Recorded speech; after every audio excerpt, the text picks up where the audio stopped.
World War II veterans, as a rule, shy away from the label of hero. No matter what they did during that war that ended almost 70 years ago, to a person they say, "We aren't heroes, we just did what we were called upon to do. We served our country, did our jobs, and came home." But to those who escorted the 30 veterans on the 6th Brookshire Super One Foods Heroes flight, the label of hero is a good one.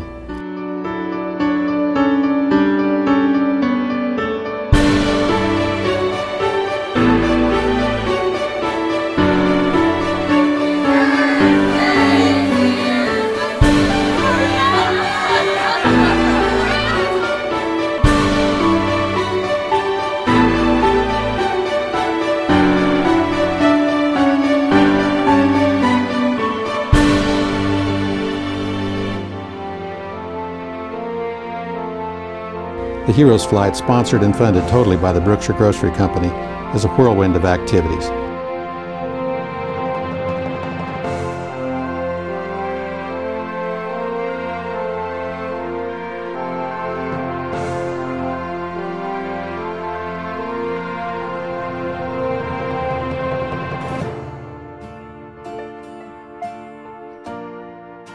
In a span of 3 days, the group visited a dozen memorials, museums, and monuments honoring the Marines, Air Force, Navy, the Korea and Vietnam Wars, memorials to women in war, FDR, Lincoln, and Martin Luther King.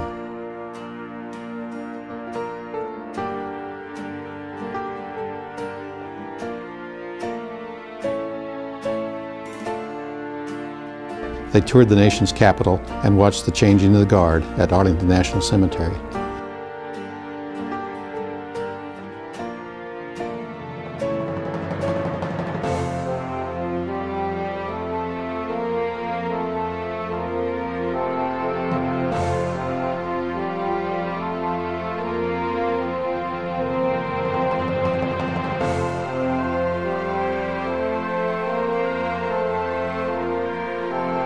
They stood next to the Enola Gay, the B-29 bomber that dropped the atomic bomb, and they walked around the Space Shuttle Discovery at the National Air and Space Museum.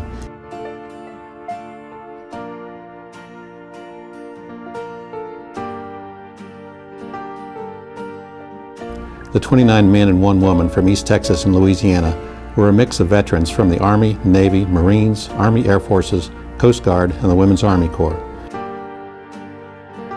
And they were welcomed with applause, cheers, and hugs wherever they went.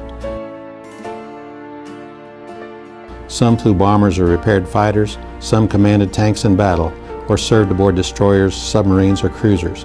Some kept the troops supplied or fed, and some nursed the wounded. Some slogged it out with an M1 rifle in the mountains of Italy, in the frozen winter during the Battle of the Bulge, or crawled ashore on the blasted beaches of a dozen Japanese islands.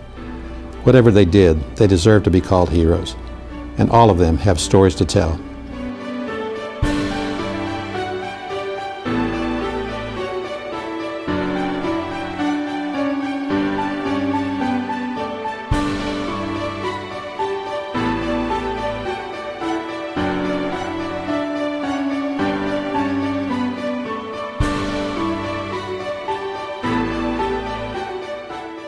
Whether they want us to or not, let's call them heroes.